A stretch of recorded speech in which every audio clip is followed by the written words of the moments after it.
Bonjour et bienvenue à une heure d'ici. Le 19 mai dernier, à la grande ferme de Saint-Joachim, nous assistions à la remise des prix du patrimoine de la MRC de la Côte-de-Beaupré et Développement Côte-de-Beaupré.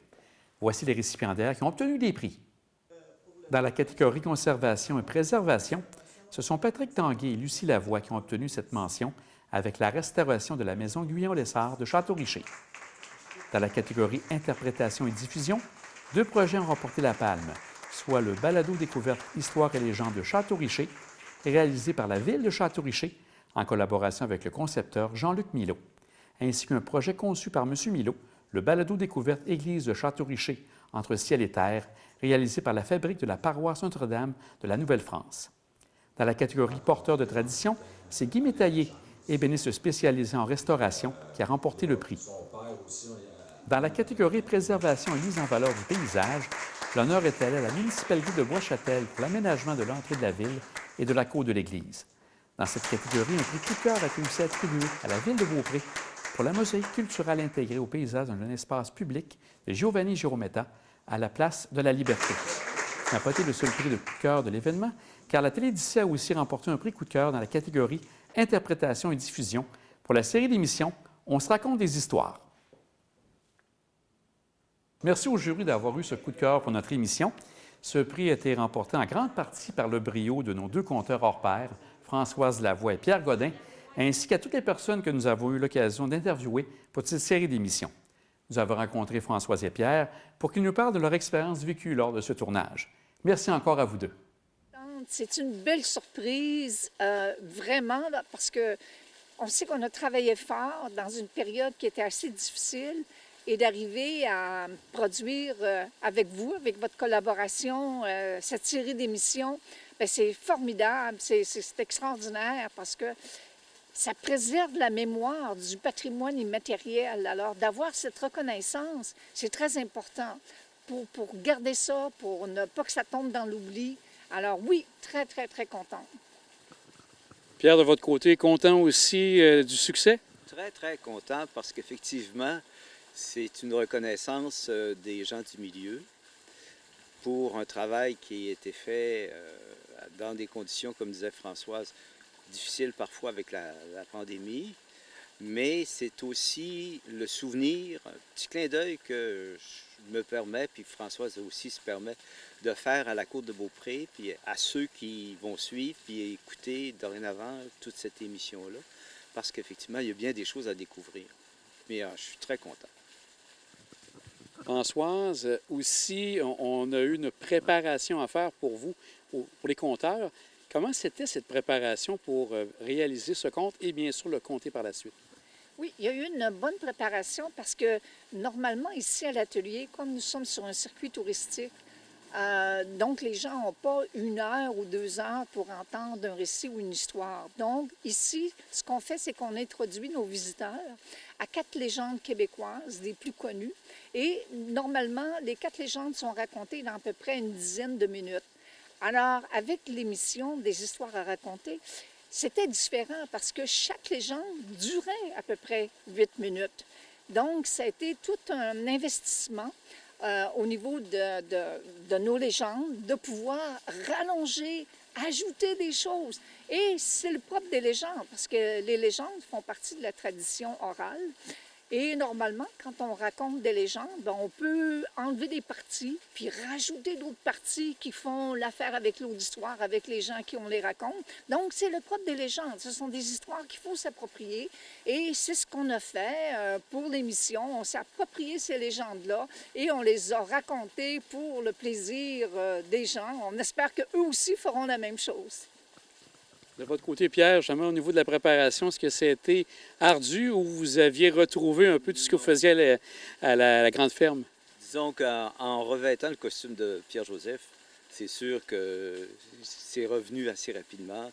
J'ai pris le soin toutefois de personnaliser à certains endroits, à l'Ange Gardien, à Château-Richer, des légendes traditionnelles qu'on entend parler à la Maison Fantôme ou les autres comme le Beau Danseur ou quelque chose comme ça.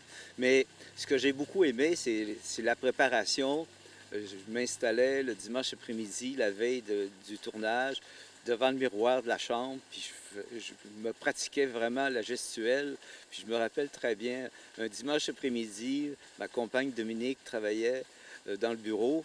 À un moment donné où j'étais en train de pratiquer la légende du quêteux avec Pierre-Joseph qui colle le diable, à un moment donné, je crie « Diable, t'es-tu là? » Là, elle me lâche un cri. « Pierre, ça va-tu? » Mais disons que j'ai eu beaucoup de plaisir aussi. Puis votre équipe avec Télésino, puis vous avez su nous encourager, puis bien nous diriger. Est-ce que vous avez entendu parler de gens qui ont écouté les émissions? Oui, il y a des gens proches de moi qui sont venus à écouter les émissions à partir du moment où je leur disais que ça passait.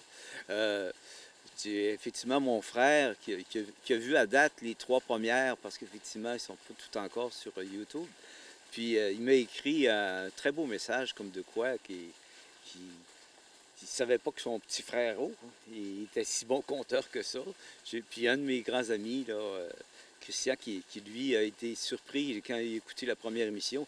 Il dit « J'ai eu même peur d'embarquer dans Chasse-Galerie. » Donc moi, non, j'ai les commentaires qu'on a reçus, puis François, je sais qu'il en a reçu beaucoup par courriel. Donc ça nous a, en tout cas, on a fait un bon coup, je pense. Justement, Pierre parle, que vous en avez entendu parler. Quels sont les commentaires que vous avez reçus, Françoise? Moi, j'ai reçu beaucoup de commentaires par courriel. Je les apprécie. Ça nous donne de l'énergie pour pouvoir continuer. Les gens trouvaient que c'était très dynamique, c'était très théâtral. J'en ai entendu parler encore la semaine dernière. Je suis allée à un événement, puis il y a une personne qui est venue puis m'a dit « Je pense que je vous ai vu à la télévision, à ma TV. » Puis là, je dis « Oui, pour raconter des légendes. » Alors, les gens m'en parlent encore. Donc, c'est vraiment fabuleux. Et je regarde présentement, on parle beaucoup de la loi pour préserver la langue française, la loi 96. Bien, notre langue, c'est aussi nos légendes, c'est notre patrimoine, c'est ce qu'on veut passer, c'est ce qu'on veut laisser. Et je trouve ça important qu'on en fasse les émissions qu'on a faites pour garder ça et de passer à une autre génération ces histoires-là qui nous ont été transmises par d'autres personnes, par des gens qui, eux autres aussi, nous contaient ces histoires-là. Alors, c'est important de continuer cette tradition-là. Est-ce que vous avez vu des anecdotes pendant le tournage que vous vous rappelez? Qu'est-ce que ça vous rappelle, ces tournages qu'on a fait ici même à l'atelier? Ah, bien, des anecdotes. Écoute, il y en a plein de moments cocasses où on a raconté les légendes. Alors, à un moment donné, tu passes du contexte d'une légende, puis tu l'amènes un petit peu ailleurs. Puis, je me rappelle un petit peu l'histoire du loup-garou, qui se passe justement dans le temps des fêtes. Et moi, j'ai toujours fait partie de chorale, la chorale Arc-en-Ciel de la Côte-de-Beaupré, puis l'autre chorale à Québec qui s'appelle Atmosphère. Et sur la Côte-de-Beaupré, on a eu à un moment donné notre chef, Mme Assunta Bouchard. Alors, quand je parlais de la période du temps des fêtes avec la chorale, bien, je pensais à Mme Bouchard et je pensais aussi aux sopranos qui, normalement, chantent les mélodies.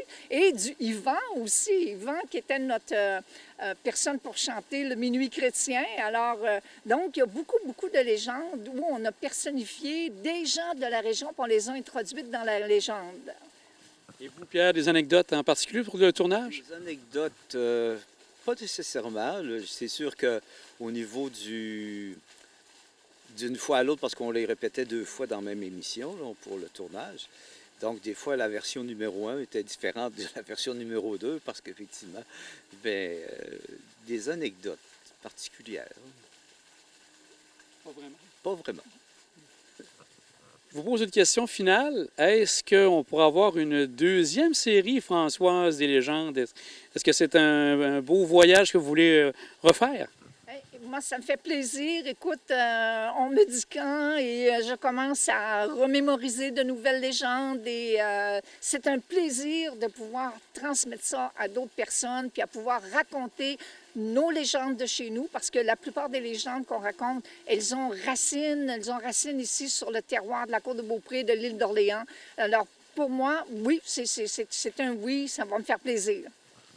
Pierre, de votre côté? C'est sûr que ça va demander de la recherche parce qu'effectivement, La première série, j'étais plus dans ma zone de confort de Pierre-Joseph avec ses légendes, etc. Donc, ça va demander plus de recherche, mais on verra bien si Pierre-Joseph sera du rendez-vous.